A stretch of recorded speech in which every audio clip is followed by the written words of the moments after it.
Gloria a Dios. Sabe que al darme cuenta de todo lo que estamos viviendo, de la falsedad y lo que leo en la Biblia y lo que yo he visto por muchos años y lo analizo, y al ver cómo muchas de estas corrientes se han introducido a la iglesia, me afligió, me sentí un poco afligido. Lo he sentido antes varias veces, esa situación que me preocupa, porque yo a la verdad quiero estar en la verdad y quiero que todos estemos en la verdad, y me consuelo cuando me ha pasado esto, que miro tanta falsedad y tantas cosas, y me preocupa de que nosotros estemos predicando la palabra tal y como está escrita.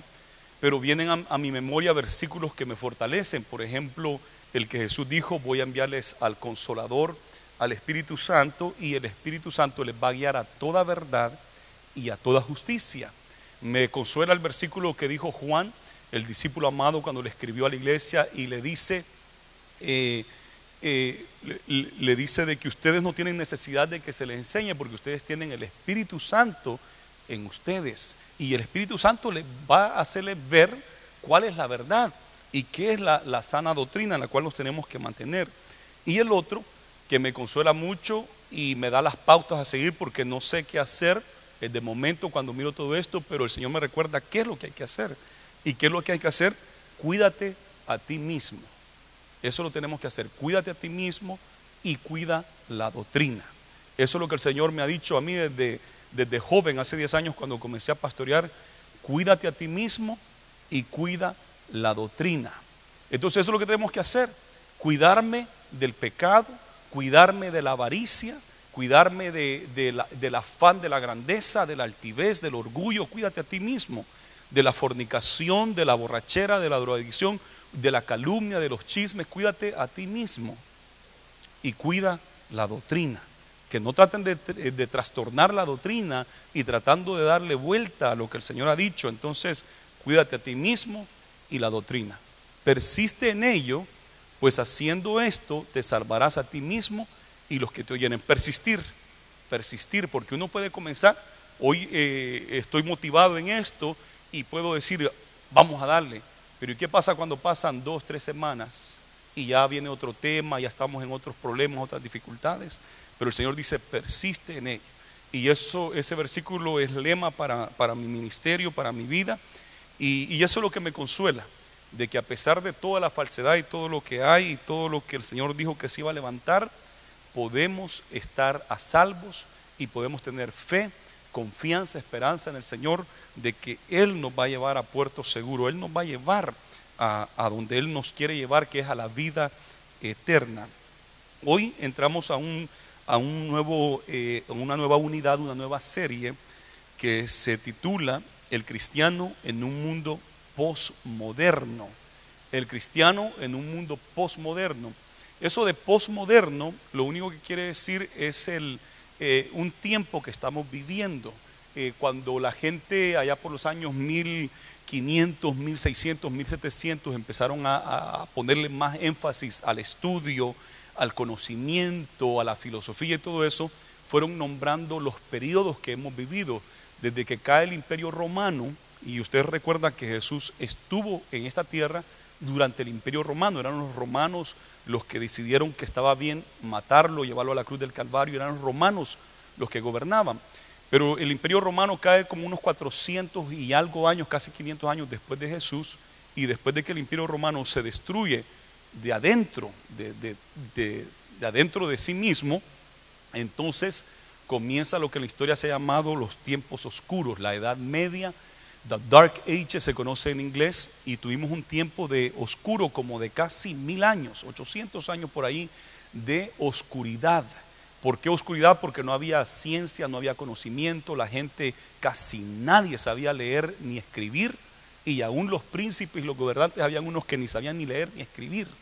Entonces había mucha ignorancia, y en esa ignorancia reinó también la superstición.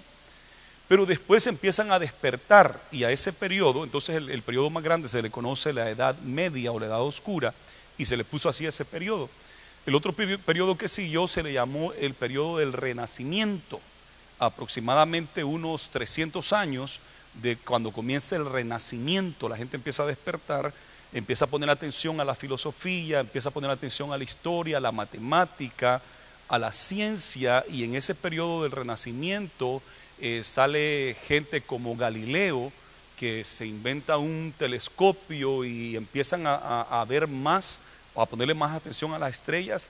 Nace Isaac Newton, que descubre la ley de la gravedad y hace más sentido el estudio de la astronomía, y sale algo muy importante, la imprenta, y la Biblia se traduce por primera vez al alemán, al español, al inglés, y se publica pero abundantemente con la imprenta. Entonces a ese periodo, ¿cómo le llamamos? El Renacimiento, the Renaissance. Pero después del Renacimiento viene entonces un tiempo que ahora se le llama el tiempo moderno. Ya es un tiempo moderno porque ya tenemos la imprenta, ya se está estudiando la astronomía, se están haciendo unos descubrimientos tremendos. Todavía la gente anda a caballo y a carreta y caballo, pero después, en esa época del siglo XVII, 1800, por allí, empiezan a salir otros filósofos muy intelectuales, y empieza un periodo que se le llamó el tiempo. Ese periodo se le conoció como el racionalismo, donde la gente le interesó tanto el conocimiento que a ese periodo se le conoce como el racionalismo. Y allí el que hizo famoso este pensamiento, esa filosofía, fue René Descartes. René Descartes fue el que dijo: pienso, luego existo. En inglés, yo me lo sé mejor en inglés, yo creo que algunos de ustedes también se lo saben en inglés. I think, therefore I am, ¿verdad? Ese fue el dicho célebre de él. I think, therefore I am.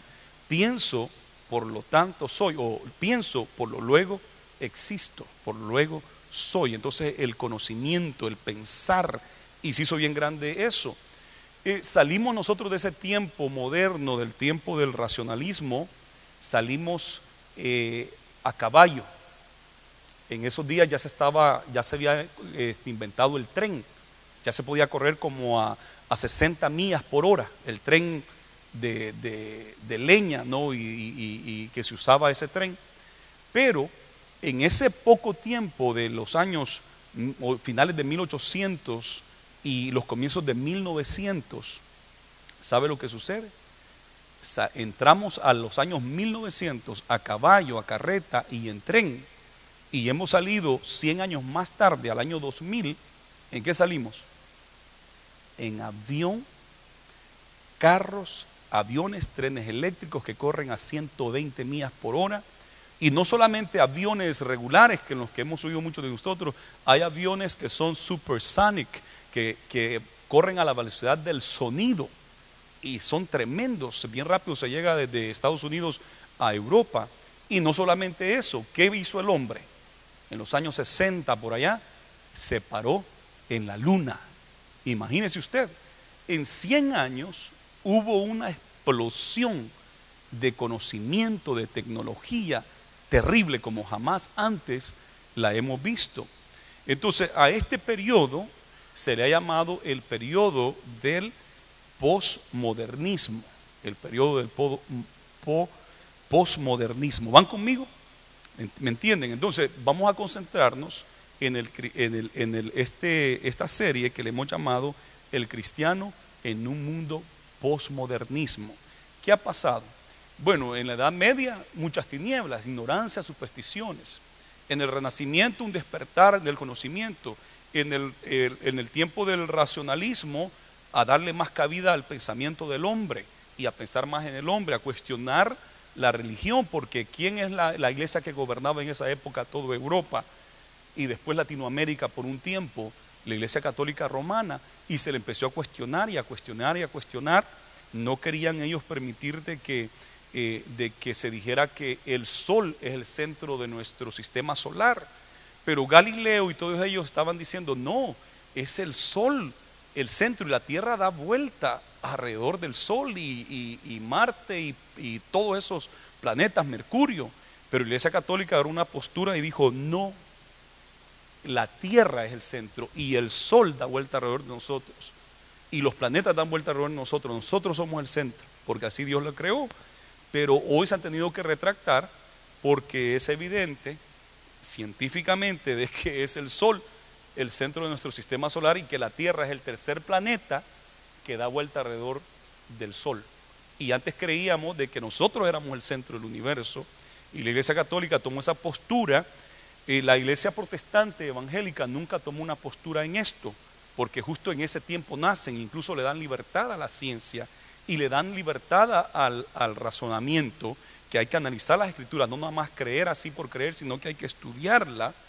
Pero eso ayudó para que nazca la iglesia cristiana evangélica, que somos nosotros. Pero algunos se fueron más allá, y ya ni iglesia cristiana evangélica, ni iglesia católica, ni nada, sino que dijeron, la fe no es correcta. La fe es el problema. La fe es un gran problema. Lo que tenemos que ver, lo que tenemos que creer es lo que se puede ver. Hasta no ver, no, ¿qué? Creer. Y se hizo famoso eso. ¿Por qué? Porque antes no, antes era por fe. Los abuelos decían de que si uno hacía cierta cosa, que así era como iba a recibir cierta bendición. Si ponía colgaba ahí unos ajos, que eso lo iba a proteger de los demonios. Y entonces la gente creía que al niño había que amarrarlo de cierta manera cuando nazca, porque si no, no sé qué le pasa. Y la gente creía. Y entonces, pero después dijeron, no, hasta no comprobar eso, no creer, que en parte está bien, ¿verdad? En parte está bien. Pero el gran problema es que se dejó a Dios afuera, ¿no? Todo lo que es fe y todo lo que es Dios afuera. Primero hay que verlo, hay que tocarlo para creer en eso. Si no, no hay que creer. Pero eso es un serio problema, porque el Señor siempre nos ha hablado de la fe, que tenemos que creer y después de creer vamos a ver. No te he dicho que si creyeres, ¿qué? Verás la gloria de Dios. Primero creer para ver, pero el mundo empezó a decir, no, primero hay que ver para creer, y ese es el racionalismo. Y en la era postmoderna que estamos viviendo, ahora se fue más allá esto, se fue más allá. Se empezó a concentrar en el yo, las personas en el individualismo. Antes se tenía mucho cuidado, e incluso a nosotros los latinoamericanos todavía dicen que nosotros somos bien unidos y que nuestras familias son unidas. Siempre tenemos cerca a los abuelos, a los padres, ¿verdad? Los hijos, los nietos, siempre están cerca. Los americanos han perdido eso y muchas naciones europeas han perdido esa conexión y siempre dicen que los latinos somos más unidos. Pero si seguimos por el camino que vamos, también se va a llegar al individualismo, el yo, el ser, el uno mismo, el individualismo. ¿Y el individualismo a qué lleva? Al egoísmo, y el egoísmo lleva a la vanagloria, el yo, y la vanagloria lleva a ser soberbio, ¿verdad? Entonces, ¿qué problema? Pero eso es lo que se motiva mucho en el tiempo postmoderno que estamos viviendo. Se motiva mucho el individualismo, se motiva mucho el consumismo, comprar y comprar y tener y tener y tener. El otro día escuchaba una gran conmoción que había en los medios de comunicación y en todas partes porque iba a salir el iPhone más nuevecito. Y unos locutores de radio, de noticias y eso decían, yo ya lo ordené, voy a ser el primero en recibir ese iPhone. Y tenían una gran cosa allí de que porque el nuevo iPhone que iba a salir, y muchos embelesados así de que el nuevo, el más reciente, y el otro que se habían comprado el año pasado, pues ya pasa de moda, ahora otro, y son caros, ¿eh? Y entonces, y qué cosa, ¿verdad? Eso del consumismo. Aparte de eso, otro gran problema es que en esta época también se está practicando el relativismo. Relativismo, ¿qué es relativismo? El relativismo es que unos dicen lo que es bueno para una persona es mala para otras. Entonces, ¿quién dice la verdad? ¿Quién tiene razón? Si los musulmanes dicen que hay que tener 7 mujeres y las naciones cristianas como Estados Unidos y todos los países latinoamericanos que son de descendencia cristiana y católica también, dice que solamente una mujer. Y entonces, ¿quién tiene la razón? Y algunos dicen, mejor me hago musulmán para tener 7. Entonces, ¿quién tiene la razón? ¿Los musulmanes o nosotros? ¿Quién dice que solo una mujer? ¿Por qué no 7? ¿verdad? Y por ahí salieron mujeres también, y por qué no nosotros unos 3 hombres también, ¿verdad? Entonces, por qué? Entonces cuestionar, uno es cuestionar las autoridades, cuestionar lo que está establecido, cuestionar eso. Eso de estar cuestionando las autoridades y cuestionar las leyes, y ahí vamos a entrar después cuando dice que no obedecen a los padres, no obedecen las reglas de la casa, no obedecen las reglas culturales nuestras, nacionales, que nosotros como latinoamericanos tenemos varias ética y moralidad muy buena, muy sana, que tenemos, que se transmitió por la Iglesia Católica Romana, nos transmitieron cosas muy importantes como al divorcio no, el aborto no, que también los evangélicos lo tenemos bien claro también, como individuos, no aborto, no divorcio, todas esas cosas. Pero los países católicos son bien estrictos en eso también, e incluso hasta en el asunto de lo que es el contraceptives, ¿cómo se le llama? Para cuidarse, no salir embarazado. Los católicos son más estrictos que los evangélicos, ¿sabían eso? Los católicos son más estrictos en eso de cuidarse para no salir embarazada que los evangélicos. Entonces, pero eso nos ha ayudado a mantener una moralidad bien alta en nuestros países. Pero cuando se empieza a cuestionar, eso lleva a la anarquía, y eso es lo que estamos viendo, el relativismo, que dicen lo que es bueno para uno es malo para otro, que yo lo he mencionado muchas veces aquí en la iglesia, porque en esos tiempos estamos viviendo, y los jóvenes de esa manera se les enseña, lleva a la anarquía. Todo lo que es las filosofías y los pensamientos del postmodernismo, han penetrado y han saturado completamente el sistema de educación de los Estados Unidos y de muchos países. La idea postmodernista está penetrada en las escuelas, en el sistema de educación. La enseñanza de safe sex, o sexo seguro, o sexo con cuidado, donde le enseñan a los niños cómo usar los condones, qué hay que hacer y todo eso, viene de una idea del relativismo, de una idea, como les dije, postmodernismo, porque la idea bíblica es que abstenerse hasta casarse, y cierta gente pelea todavía, no hay que enseñarles a abstenerse, y otros pelean y dicen, no, es que no se van a abstener, ellos son como animales, ellos quieren saciar sus instintos, y entonces en vez de que salgan enfermos o embarazadas, hay que darles un condón y hay que enseñarles cómo ponérselo, y ahí los niños practican cómo poner los condones en cosas, imagínense, y es una vergüenza ver todo eso, pero los muchachos ahí todos riéndose y los maestros dándoles condones y dándoles unas bananas para que practiquen cómo hacerlo, para que lo hagan bien. Entonces, ¿hasta dónde estamos llegando? ¿Hasta dónde hemos llegado? Y esto ya tenemos décadas de esto, porque yo estoy hablando ahora, 40 años de edad tengo, y cuando yo tuve 12, 13 me dieron la clase de safe sex. Cuando yo estaba en junior high me dieron esa clase, incluso en el 5º grado me enseñaron la primera película de cómo se hace la relación sexual y cómo nacen los niños y todas esas cosas. En 5º grado tuve que llenar una hojita para que mi mamá me diera permiso para ver esa película. Entonces estamos hablando que esto ya lleva ratos, esto lleva mucho tiempo. Entonces, por esta razón es que es importante estas enseñanzas, y vamos a ver 10 de ellas,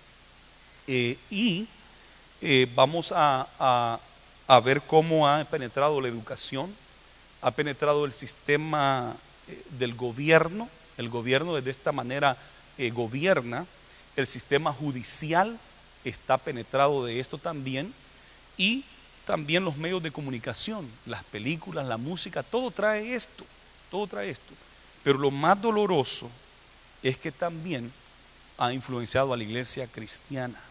Eso es lo más doloroso, que se ha metido a la iglesia cristiana. Es bien fácil detectar la moda de vestuario cuando entra a las iglesias, y eso uno pues lo ve, lo señala, las modas de vestimenta.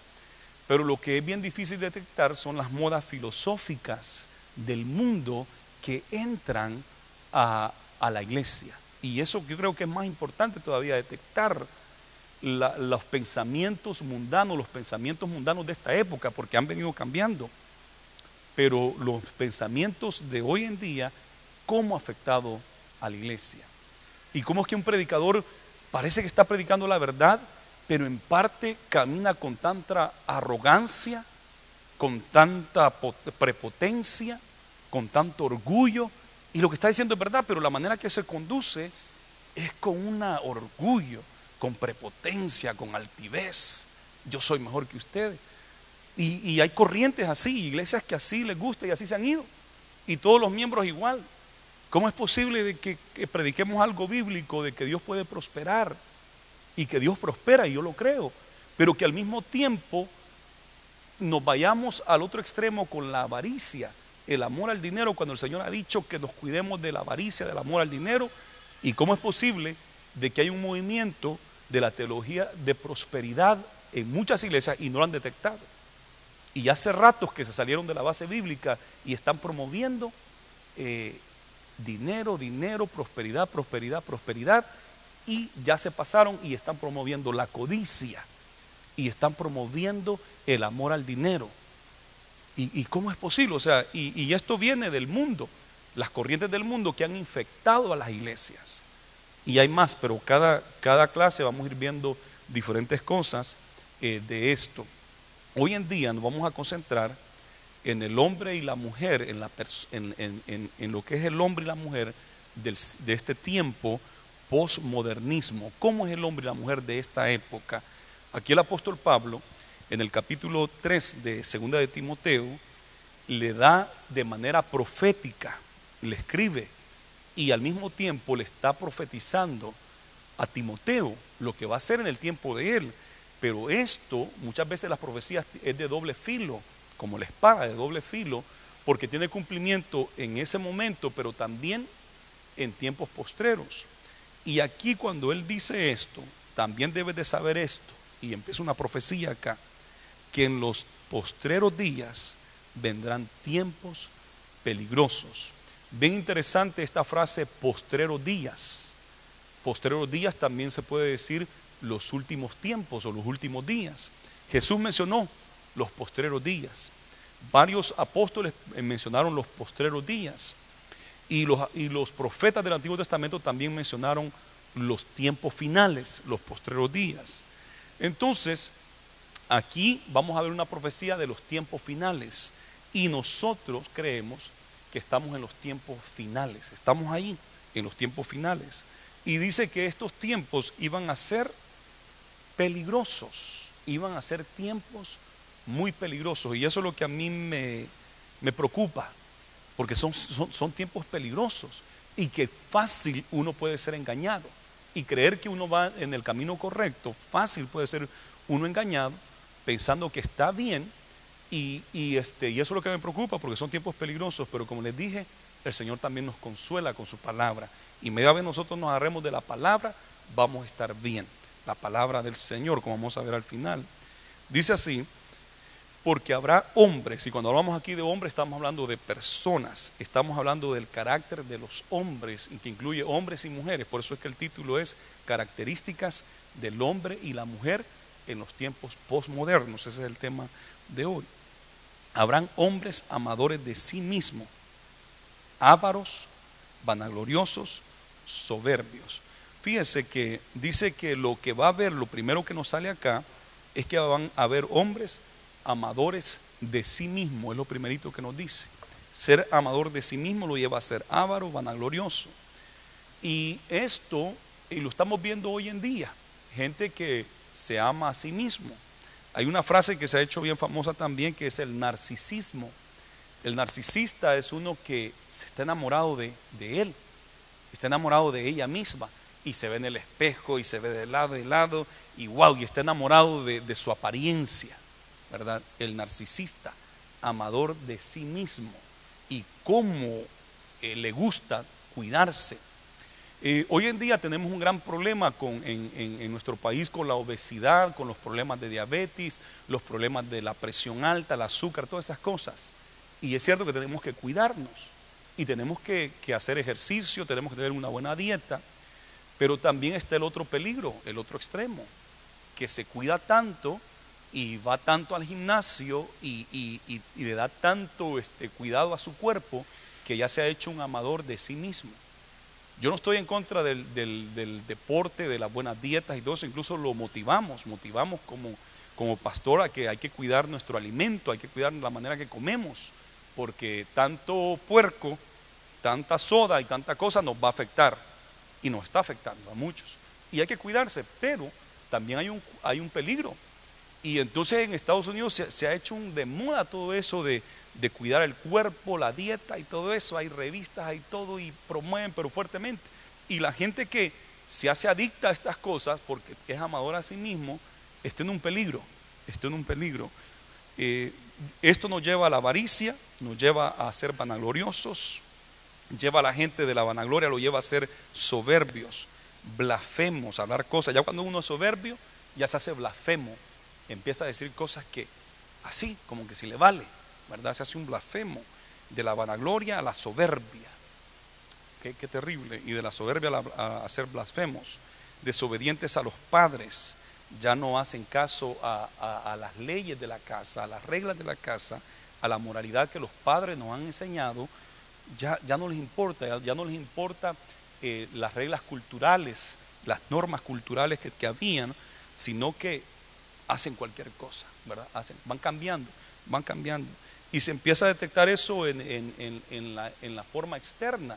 Y por eso nos preocupamos cuando los jóvenes ya quieren andar con un mohawk, porque ya está como cambiando las normas que tenemos de decencia, ¿verdad? Porque hay que ser decente y hay que vestir decente. Cuando ya aparecen con aretes, los varones nos preocupa, ¿verdad? Cuando ya aparecen con aretes en las narices, y nosotros no les hemos enseñado eso como cultura latinoamericana, jamás se enseñó eso, jamás. Pero cuando empiezan a aparecer nos preocupa porque están ya en desobediencia, están y ellos con el fin de la libertad que tengo. ¿Y eso qué? ¿Por qué es malo? Entonces el cuestionar, esa filosofía postmodernismo, cuestionar todo eso y darle desobediente a los padres. Y lo podemos detectar ahí, pero hay cosas más profundas que hay que aprender a detectar también, como le estaba diciendo. Dice acá, ingratos, no agradecidos. Una persona vanagloriosa, una persona amadora de sí mismo, altiva, ahora ya soberbio, blasfemo, sabe que también no da gracias, desagradecido. Aquí dice ingrato, no agradece, no da gracias. Y nosotros tenemos que darle gracias a Dios siempre. ¿Y sabe a quién más? Al prójimo. A los niños hay que enseñarle cuando termina de comer a que diga gracias, ¿verdad? Hay que enseñarles, porque si usted no le está enseñando a dar gracias, a decir por favor, le está haciendo un grave daño. Y llegan a la adolescencia y no dan gracias, como que si todo se les debe. Deme comida, deme esto, y nada de amabilidad. Por favor, me da esto, muchas gracias. Nada de amabilidad.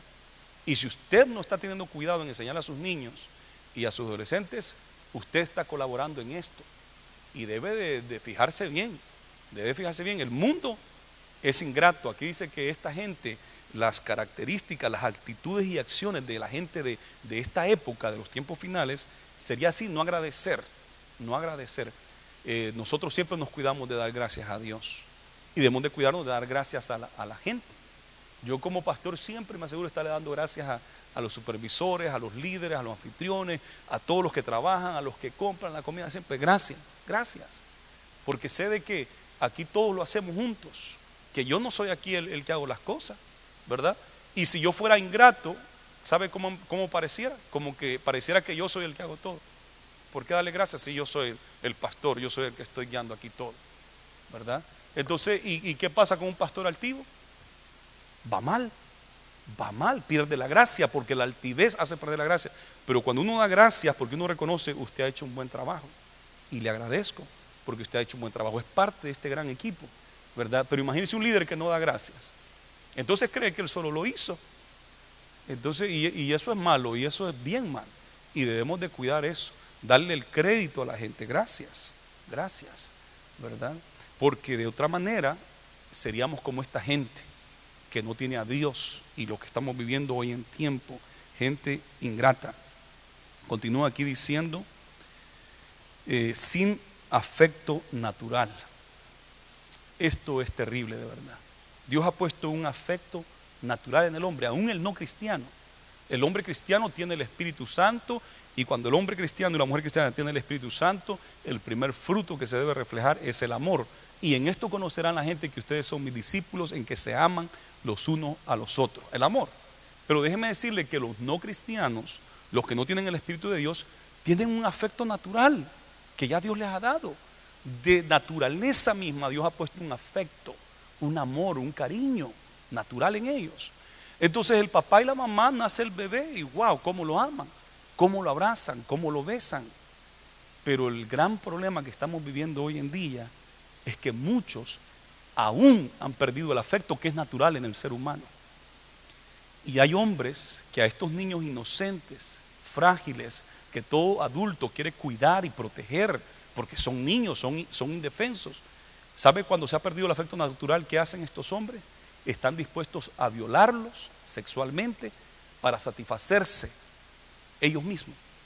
¡Wow! ¡Qué terrible! Perder el afecto natural y abusar de los niños, abusar de las mujeres. Eso es terrible. Estamos viendo una situación tan terrible con hombres que molestan y abusan sexualmente de niños y niñas en nuestros medios, en Latinoamérica, acá. ¿Cómo se oye? Qué terrible, qué doloroso y qué daños le causan. Aún peor, hay padres que han abusado de sus propios hijos, hay tíos que han abusado de sus sobrinos. Eso es terrible. Y yo sé que hay aquí varios que sufrieron algunos abusos de parientes y es doloroso, pero hay que aprender a nosotros como cristianos a perdonar eso, porque también nos daña. Y eso es lo que el diablo quiere, que se pierda el afecto natural para que nos dañemos los unos a los otros. Y la gente crece con problemas psicológicos terribles, problemas emocionales terribles por los abusos y cosas que pasaron. Pero qué duro lo que estamos viviendo en los periódicos y todo eso. ¿Cómo se ve? Se ha perdido el afecto natural. Cómo las pandillas pueden agarrar a un muchacho y darle duro hasta matarlo.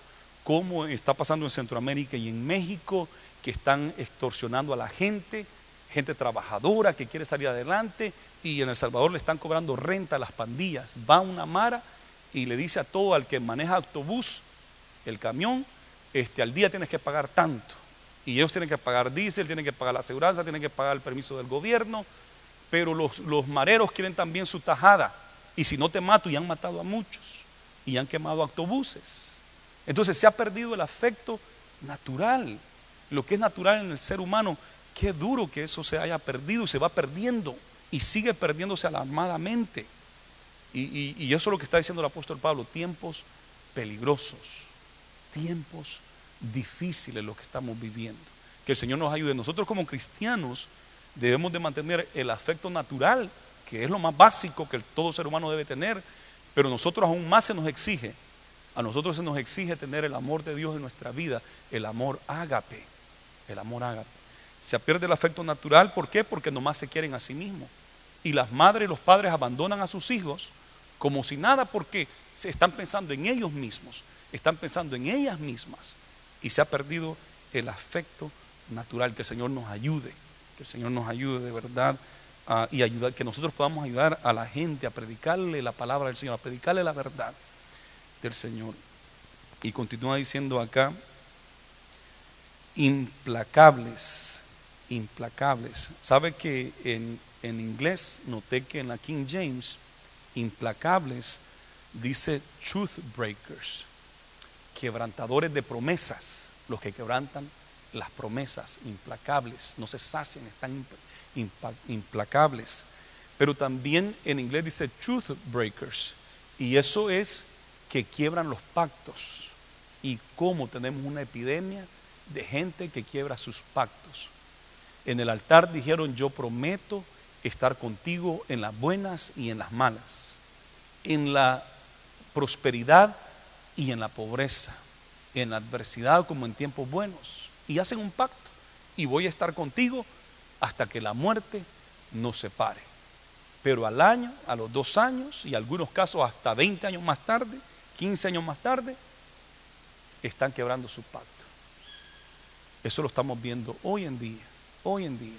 Y a mí lo que más me duele es que entren estas corrientes a la iglesia. Eso es lo que más a mí me preocupa. ¿Cómo es posible que como cristianos estemos permitiendo que esas modas filosóficas y ideas mundanas se metan a la iglesia. Eso de verdad que es doloroso y ha de ser bien doloroso para el Señor, y son tiempos peligrosos. El divorcio, ¿cómo afecta a los niños? Un divorcio trastorna y afecta a los muchachos, pero en el momento que están por divorciarse, como cada quien está pensando en su propio bien, que ya se enamoró de otro o tiene un amante por ahí, no le importa a los niños, no importa lo que pase, lo que quiere es saciarse, aunque después se cosecha todo lo que uno siembra, ¿verdad? Pero qué bueno que Dios tiene misericordia, y cuando uno se arrepiente y busca de Él, Dios lo puede levantar. Dios los puede levantar, y Dios puede levantar los hijos de las madres solteras. Yo soy un hijo de una madre soltera, y Dios tuvo misericordia, porque yo lo que tenía que hacer era andar de drogadicto y andar mal porque no tuve papá, y una sola mamá que trabajaba hasta 12 horas diarias. Pero Dios en su misericordia nos ha ayudado, y así Dios ha ayudado a muchos. Pero qué lástima de que estemos en estos tiempos. Nunca antes había habido tanto divorcio como lo estamos viendo en las últimas décadas. En los años 40, en los años 30, eso era, pero casi no se oía, no se oía eso. Y después en los años 60 con la revolución sexual, años 70 con la libertad de las drogas y todo eso, se vino abajo toda la moralidad, y estamos viendo cosas terribles, terribles. Continúa aquí diciendo cómo serían las actitudes y las acciones, el carácter de estos hombres.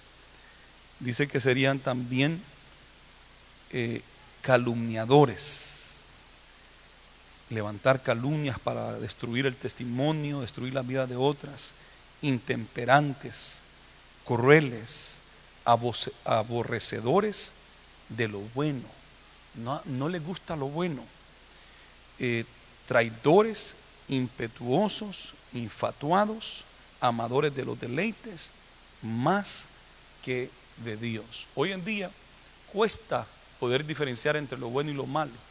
Nosotros como cristianos sabemos qué es bueno y sabemos qué es malo, porque la Biblia nos lo dice. Pero allá en el mundo que está metido en estas filosofías y en estas corrientes postmodernas que estamos estudiando hoy, les cuesta detectar lo que es bueno y malo. No saben.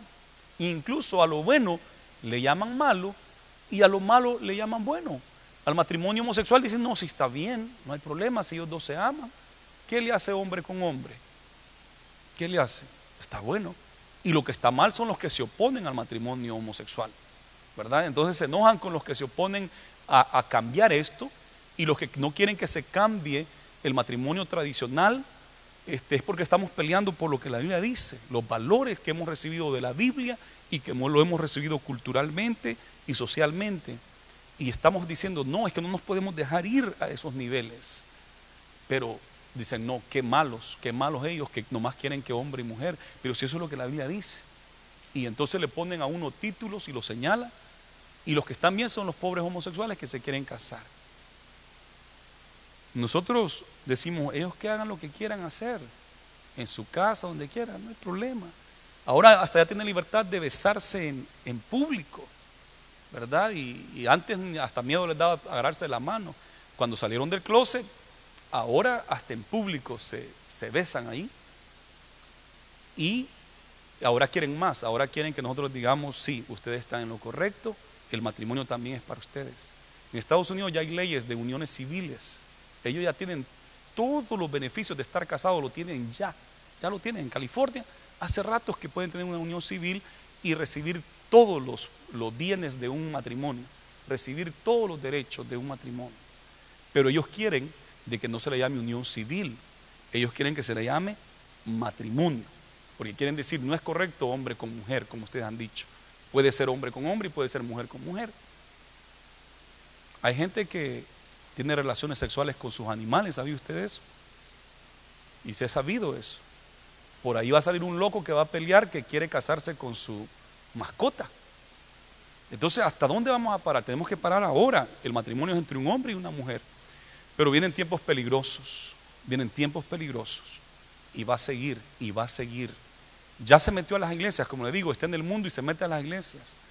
Iglesias cristianas evangélicas por cientos de años han permitido el matrimonio homosexual, y lo último que estuvieron hablando entre ellos y lo llevaron a votación en asamblea con los líderes principales, que si el pastor podía ser homosexual o no.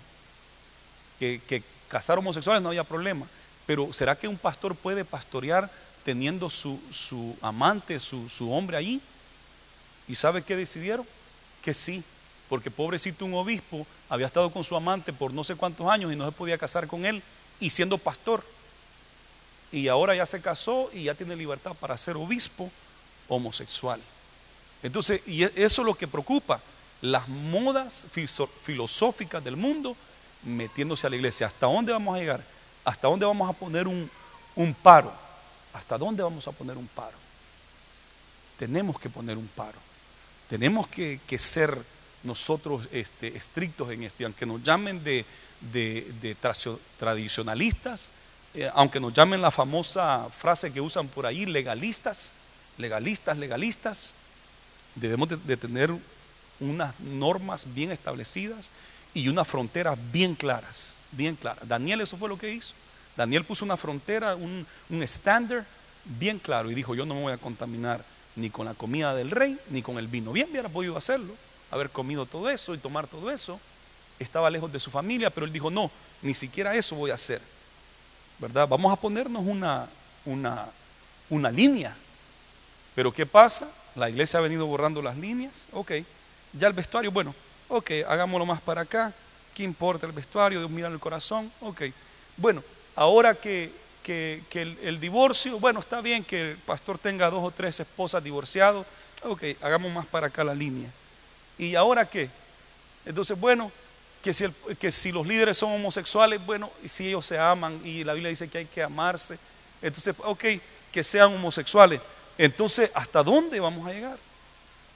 ¿Hasta dónde vamos a permitir que las fuerzas, estas corrientes filosóficas del mundo nos afecten? Las iglesias americanas cristianas van bien adelante que nosotros, van bien adelante. Ellos nos enseñaron así como somos nosotros, así nos enseñaron. Ellos eran así como nosotros. Después fueron cambiando su vestuario y después fueron permitiendo aretes en los hombres, fueron permitiendo cabello largo. Y usted mira los grupos cristianos, el pelo largo hasta aquí del hombre, con sus aretes y ahí cantando su rock, diciéndole a los jóvenes que no tengan relación sexual y cantan maldito sexo, en cristiano, todos peludos con aretes. Y ahora ¿dónde están los americanos? Permitiendo la homosexualidad, permitiendo tanta cosa. Ellos van al frente y nosotros tenemos que tener cuidado. Y me disculpan porque siempre digo la iglesia americana, pero hay muchas iglesias americanas que se han sostenido.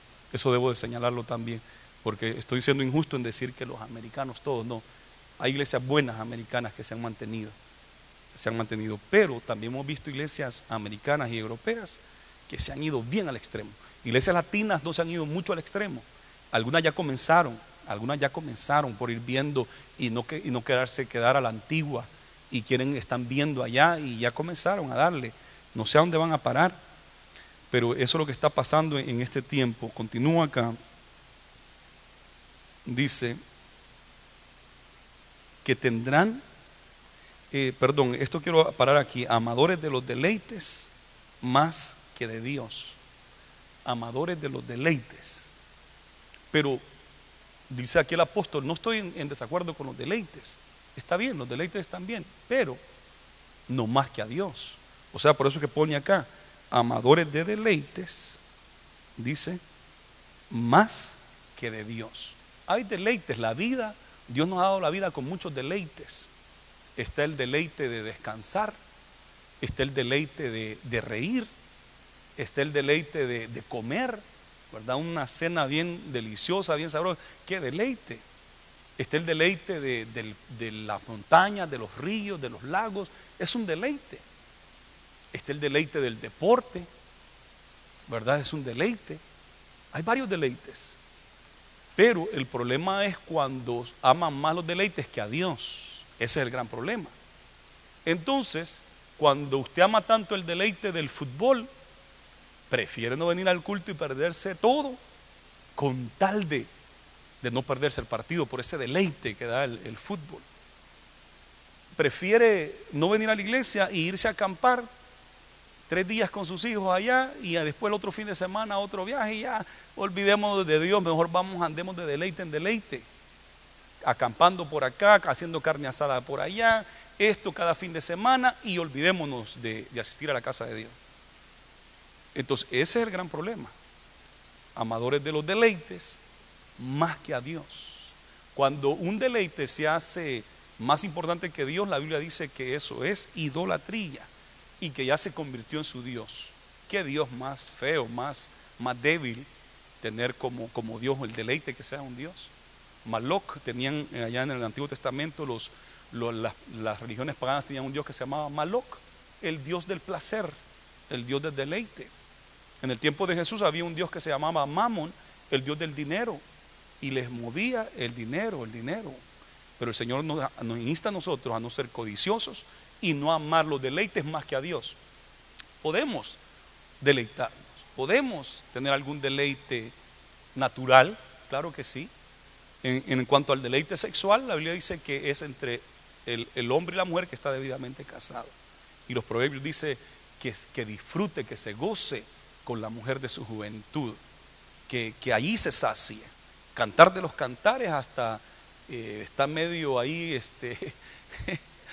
si usted lo lee se va a dar cuenta que es romántico y aún hasta sexual en ciertas partes, pero eso es entre el hombre y la mujer casada, no con una que no es su esposa o con otro que no es su esposo, no. Entonces hay un deleite sexual también que se puede disfrutar en el matrimonio y eso es sano y eso es bueno para la mente, sano psicológicamente, que andar con una y con otra. Eso es terrible para la conciencia y para la mente, ¿verdad? Causa problemas y daños terribles, adicciones terribles que perjudican a toda la familia. Pero hay un deleite que es sano, pero cuando es más que a Dios, ese es el grave problema.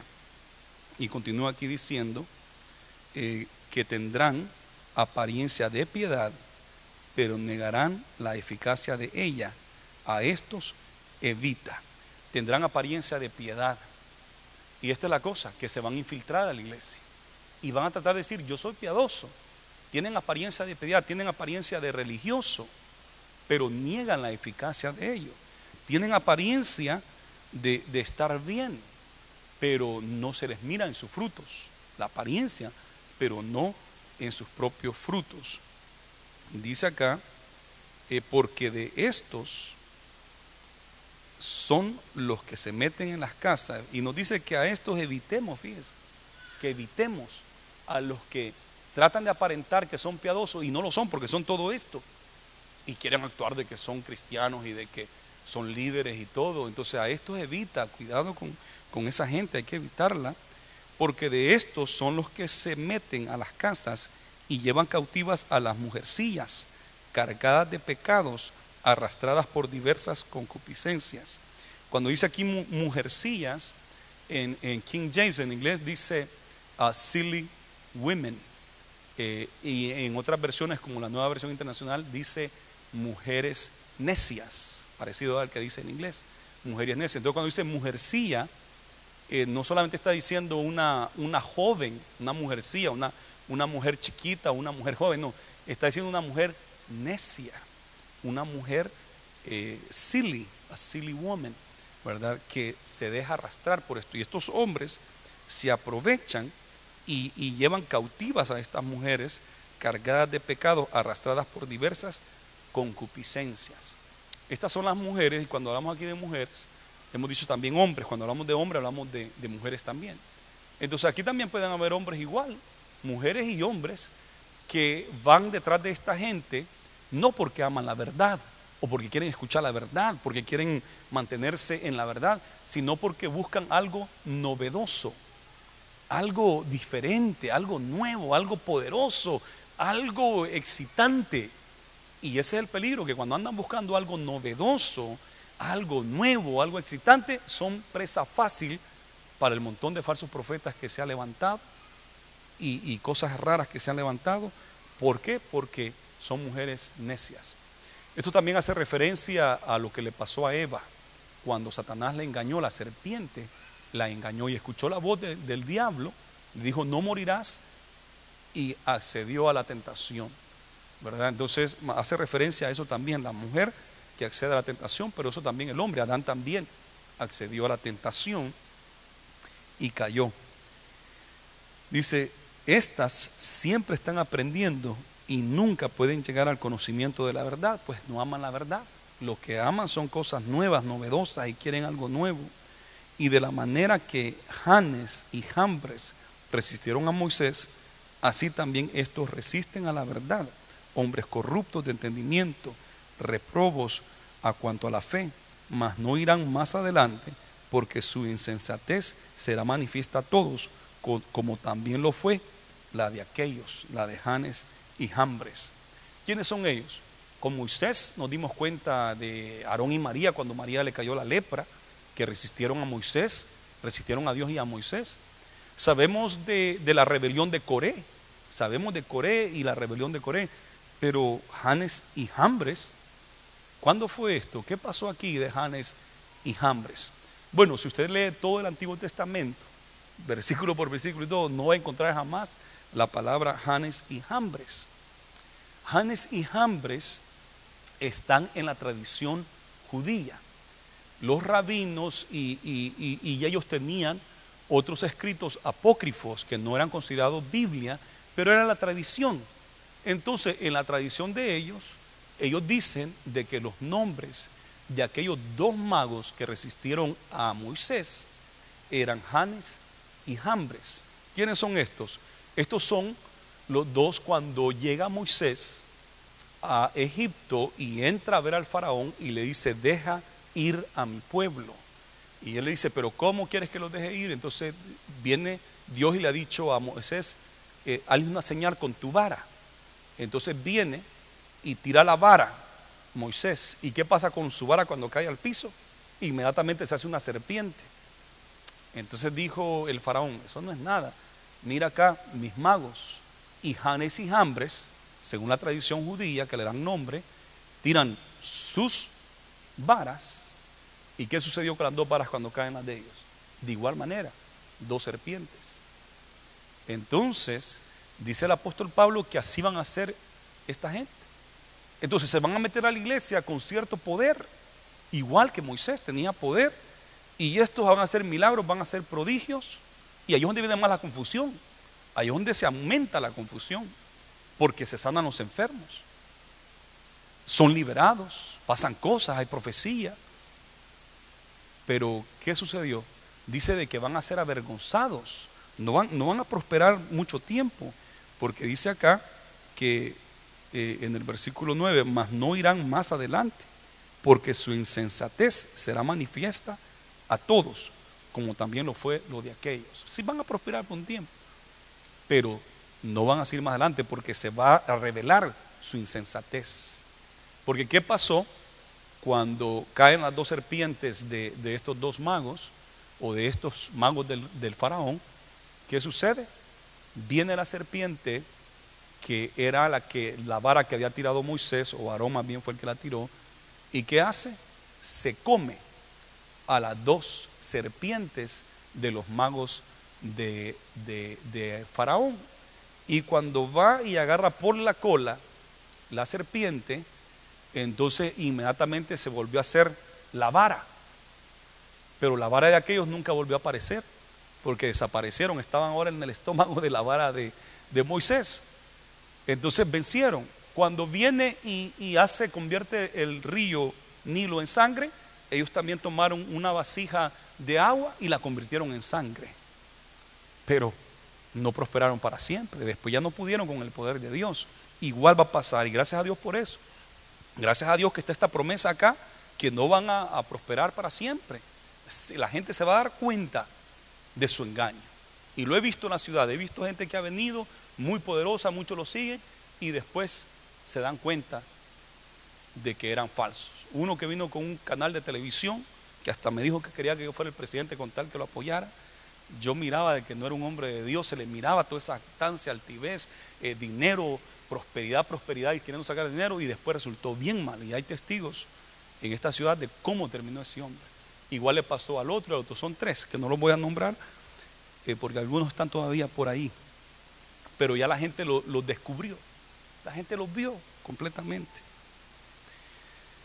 Y dice acá, en el versículo 10, pero tú has seguido mi doctrina con conducta, propósito, fe, longanimidad, amor, paciencia, persecuciones, padecimientos, como los que me ha sobrevenido en Antioquía, en Iconio, en Listra, persecuciones que he sufrido, y de todas me ha librado el Señor.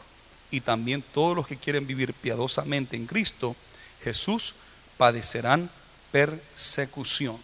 El apóstol Pablo dice, tú conoces mi testimonio, tú has visto mi amor, mi fe, tú lo has visto. Y le dice acá, has visto cómo yo he sufrido, y hace una promesa acá, y dice, y también a todos los que quieren vivir piadosamente en Cristo Jesús, padecerán persecución. Todos los que quieren vivir piadosamente van a recibir persecución. ¿Sabe que hay un pan de vida? Así se le llama, una cajita que se ha hecho y le han puesto muchas promesas bien bonitas. Yo no te voy a desamparar, nunca te voy a dejar. Yo soy tu Dios y te voy a bendecir y te voy a prosperar, ¿verdad? Puras promesas bien lindas, pero yo nunca he visto esta promesa en el pan de vida. ¿Y cuál es la promesa? Que todos los que quieren vivir piadosamente en Cristo van a padecer persecución. Qué promesa más dura. Y el Señor nos da esa promesa. Ustedes quieren vivir en piedad, van a recibir persecución. Jesús una vez dijo cuando subió al monte, bienaventurados los humildes, bienaventurados los de limpio corazón, bienaventurados los pacificadores, bienaventurados los que tienen hambre y sed de justicia. ¿Qué persona más linda? Todas esas bienaventuranzas, una persona que se conduce así, es un gran amor. Pero ¿qué dice después de Jesús de las bienaventuranzas y de cómo debería ser el cristiano? ¿Qué dice? Después, bienaventurados son ustedes cuando los persigan a causa de la justicia. Bienaventurados serán cuando los persigan a causa de mí. Entonces, cuando uno quiere caminar en piedad, como dice aquí el apóstol Pablo, todos los que quieran caminar en piedad van a recibir persecución. Cuando usted quiere comportarse como un cristiano piadosamente, rectamente, ¿qué va a pasar? Lo van a perseguir. En su trabajo no lo van a querer, lo van a maltratar porque no les gusta la luz que usted tiene. Les incomoda de que usted se comporte bien, pacificador, hablar la verdad, recto, va a recibir persecución. Es una promesa. Y es dura promesa, pero hay que recibirla porque es una promesa del Señor.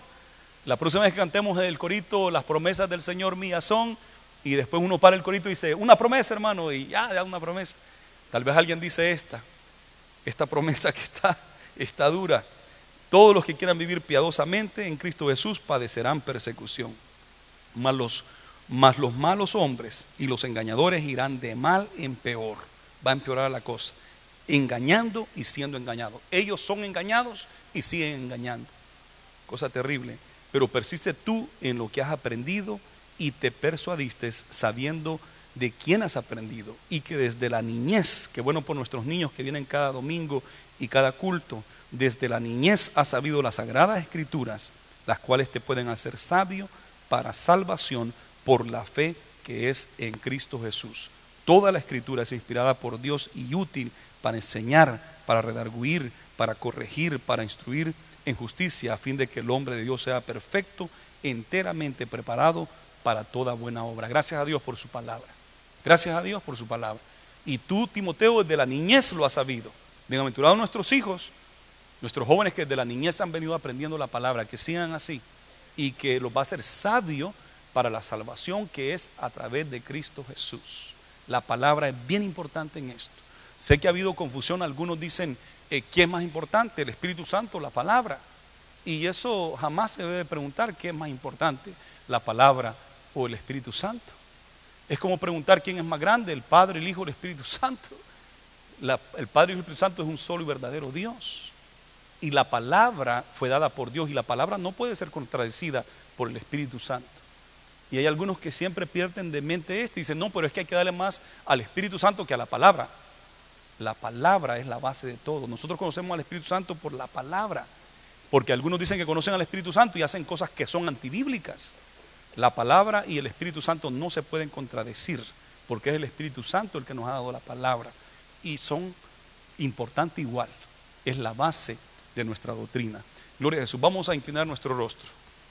Padre eterno, gracias por tu palabra. Señor, tiempos difíciles, peligrosos, pero gracias porque tú nos confortas, me has confortado y has confortado a este pueblo, Señor, de que tú eres el que nos guías por toda verdad y toda justicia. Y aquí está la clave, saber las escrituras. Y qué bueno que desde la niñez algunos han tenido la oportunidad de conocerla y otros ya de grandes han conocido la escritura. Ayúdanos a mantener la escritura siempre como primordial para corregir, para guiar, para toda buena obra, Señor. Bendice ahora a tu pueblo en el nombre de Jesús. Yo quiero hacer la invitación, si hay alguien acá que todavía no ha hecho el compromiso de servir a Jesús, de entregarle su vida a Él, hoy es el día de salvación. ¿Qué hay que hacer para ser un cristiano, para ser un hijo de Dios, para no ser como estos hombres de los tiempos postreros?